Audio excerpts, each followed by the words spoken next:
Right folks, welcome back to Fishing with Kirk. So here we are today at Tom's Pond. Lovely little venue just on the outskirts of Otley. So fairly small lake, probably an acre and a half. 6 pegs on it, but there are some absolutely massive, incredible fishing here. So there's carp to over 30 and there's catfish to 40 pound. So tricky little water. The fish have seen it all before. A lot of them have been caught several times, and as a result it's not somewhere you can just turn up, expect to throw in a load of bait and catch some fish. I've got fishing about 4 o'clock and I'll be leaving about midday tomorrow. So I've got a really simple approach, if I'm honest. I've gone almost the opposite to what I did at the tarn last week.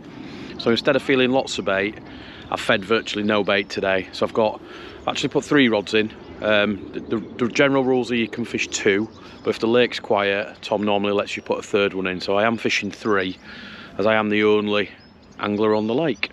There were 2 guys opposite, kind of did an early dart, so just me on the lake. So I've got 3 rods, dead simple. My left hand rod, I've got basically just a single bait that I've thrown up the channel. So let's just have a walk down to the rods. So this is peg 5. First time I've fished peg 5. I've liked the look of it before but never fished it. So the first rod, I've got a single bait over here just in the margin, just as it deepens off, probably in about 3 foot of water just off the island. Middle rod, I've then got a solid bag actually right in the margins of the island here, so I've underarmed a solid bag, got that down there. And then my right hand rod, I've got a single bottom bait just in the margin there, just next to these reeds here, probably about 2.5 3 foot deep. So we've had a fair bit of rain. I don't think the deepest water is actually going to be the warmest at the minute, so I've tried to elect to fish in the shallower water at the minute, although for tonight I might reposition 1 or 2 of the rods into the deeper water. So like I say, we've gone with a fairly minimalistic approach in terms of baiting. I think that's key. These big wary fish, you're just wanting them to suck in, you know, 1 or 2 baits for a bite. Other things that I think are really important here are using tungsten rig tubing. I've got quite a long length on each of my rigs. I've got about 70 centimetres, so just trying to keep that last 70 centimetres or so of the rig nailed on the lake bed. And then I've also fishing a small back lead on all 3 of my rods. I think these high pressured fish are really line shy, so anything I can do to take that line out of the way of the fish, I do. I'm fishing a little back lead on each 3 of these rods. I think keeps line out of the way of the fish, but also if you get a fish, it keeps your lines out of the way, and it's then quite difficult to get hooked up on another line because you've not got a lot of space to play the fish here. So definitely important, back lead and tungsten rig tubing.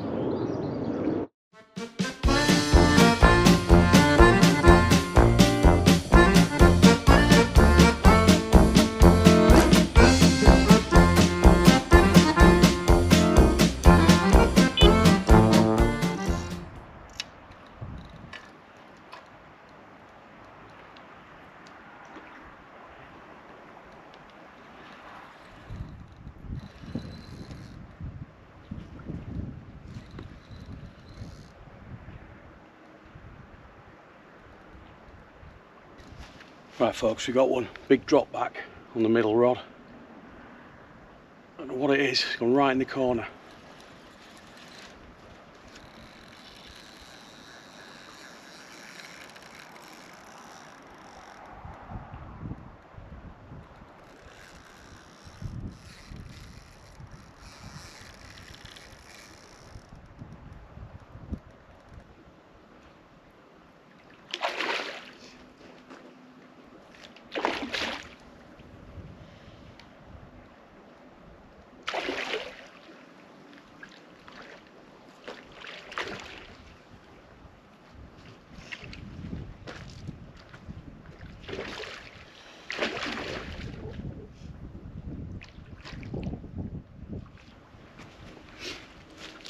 Get in, that is an absolute belter.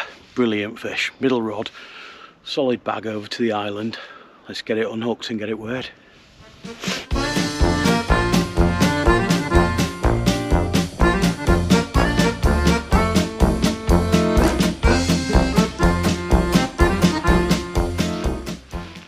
Right folks, just after midnight, middle rod's just rattled off with a solid bag. Oof, that was a big one. They're definitely on the move. Yeah, middle rod's just gone off just after 11:30 on the solid bag rig.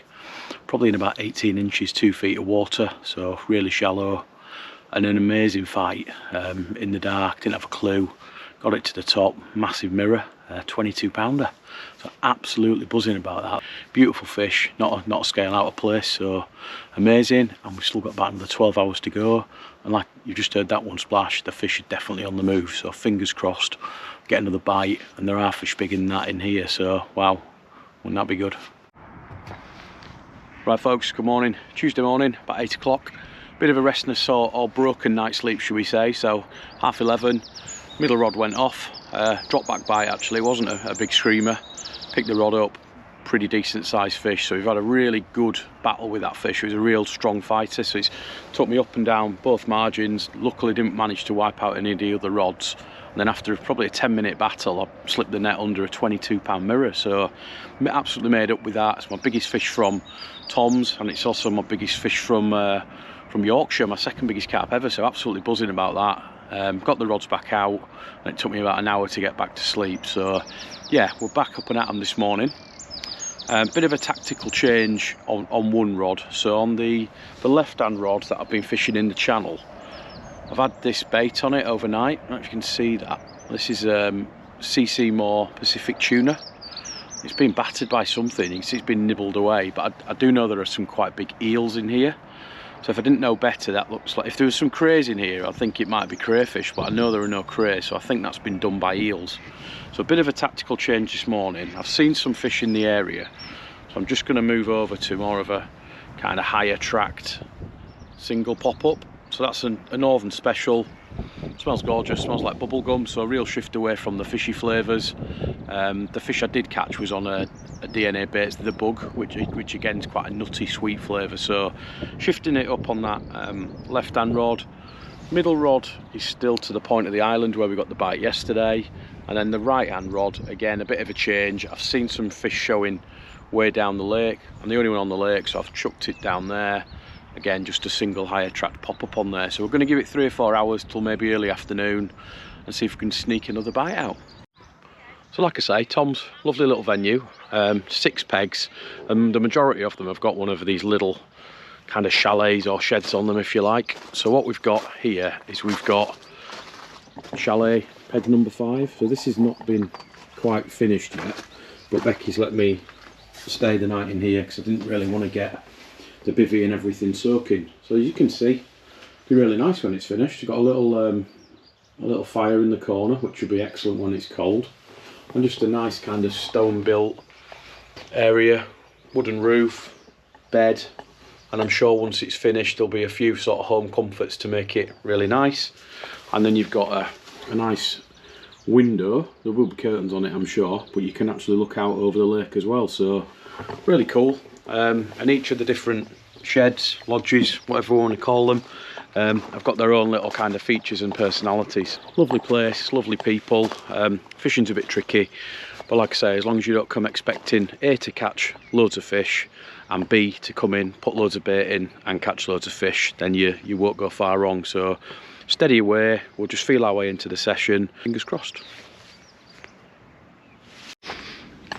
Okay, we'll just go for a little walk. I'll show you some of the facilities here. So you've actually got a match pond down there. So there's matches fairly regularly, I think 2 or 3 times a week. That's how close to the peg you can park. So literally, that's my motor there. Nice and secure. So these gates get locked on at night. And then here are some pretty basic but very serviceable facilities. So in here we've got a sink, draining board, all the bits and pieces. We've also got a kettle and a toaster and a microwave, which is brilliant, and power. So everything that you need in there, it's all pretty clean and tidy as you'd expect. And then we've got just a couple of toilets here. So again, pretty decent toilets, I would say, for for fishing venue, I'd give them a solid 9 out of 10. I've definitely been to worse at some of the venues that I've been at. So yeah, lovely venue, right in just on the outskirts of Otley, so really easy to get to. A little bit tricky to find, so going down East Busk Lane and keep going. Don't sort of give up hope, because you do go quite a long way down a farmer's track, but you will see a sign for a place called Tom's Pond, and then just carry on, and then you'll come to effectively the back end of that yard and these buildings, and then you'll need to drive through until you get to these gates here, and then come through, and you can actually drive round. Yeah, you can drive around the path here and park your car behind any of the pegs on the other side as well. So there's no walking, it's all there.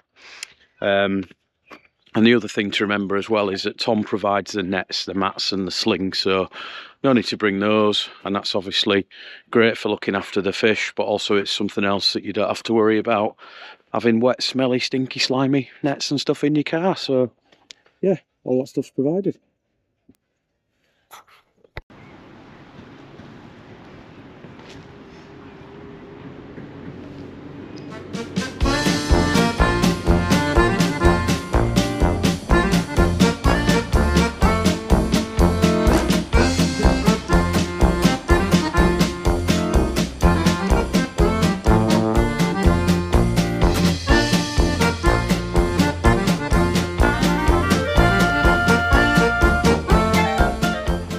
Right folks, it's a wrap. Just coming up to 24 hours at Tom's Pond. I've got places to be, unfortunately, because I've just had another fish, so might be good for a bite. But yeah, we've just managed a small fish, probably 8 or 9 pound. Just fished a single bait. It's actually one of the spicy fish, so they do like fish baits after all. Fished up in the margins to the right hand side, and I did lose one earlier as well. So 3 bites in 24 hours. I think that's pretty good going for Tom's. Like I said, there's some incredible fishing here. It's not an easy venue, but definitely, you know, beautiful place, beautiful surroundings, brilliant owners who look after you and make you feel really welcome. So I'll definitely recommend it for a trip. I guess my 3 bits of advice would be, first and foremost, just take it really steady with the bait. I've fed 20 boilies today and probably half a pint of pellets. That's all I've fed, so I've been really frugal, just fishing for one bite at a time. Secondly, I think sharp hooks and heavy leads are a must. You know, these fish are cagey, they're wise. A lot of them have seen it all before, so don't be scrimping on kind of cheap hooks and you know, light leads. I think you've got to really, once you get the bite, you've got to make it count. And then thirdly, I think just come and enjoy yourself. You know, it's a beautiful place. The lodges are great. The location's brilliant. I mean, Otley as a town's brilliant for a bite to eat or a pint before or after you're fishing. So come and give it a whirl, and hopefully you put a big fish on the bank. Good luck and tight lines.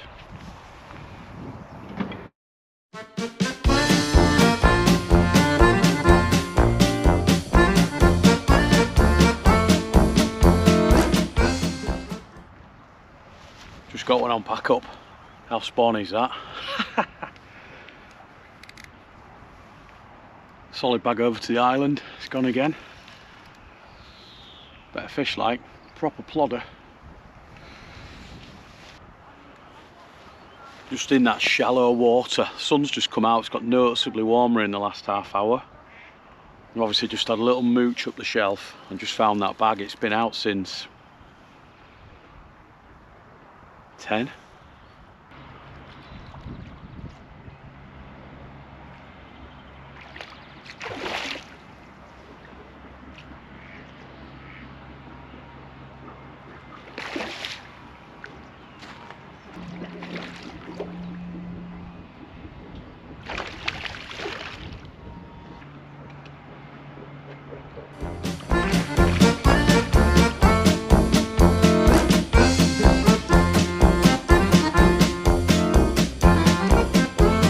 Well folks, I'd rather be lucky than good.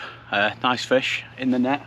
Yeah, just on pack up, taking them off, had them on the mat, and the rod starts going like that. So yeah, picked it up. Probably going to weigh it. I don't think it's 20, but it's not a million miles away, so I am going to weigh it. But yeah, what a way to finish. Happy days. Tom's Pond, place to be. Mind taking us a picture for it, mate? Yeah. If I do it on here, I can send it to you. Oh yeah, go on mate, yeah, sound.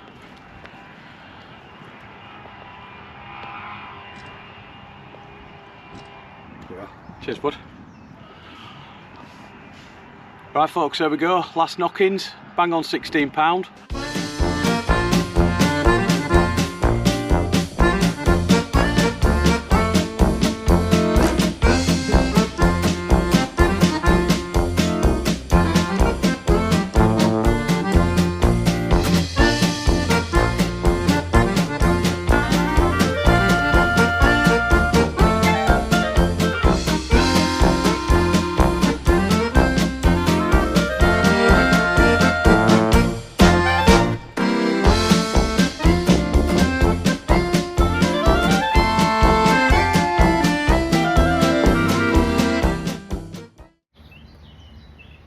Okay, and here's a little message for Finley Reid. I just wanted to say hi to Finley from all the way up in Scotland. So Finley has been watching the channel with his mates, so thank you for that, Finley. It's really appreciated, and massive good luck to you next time you get out fishing for those Scottish pollock.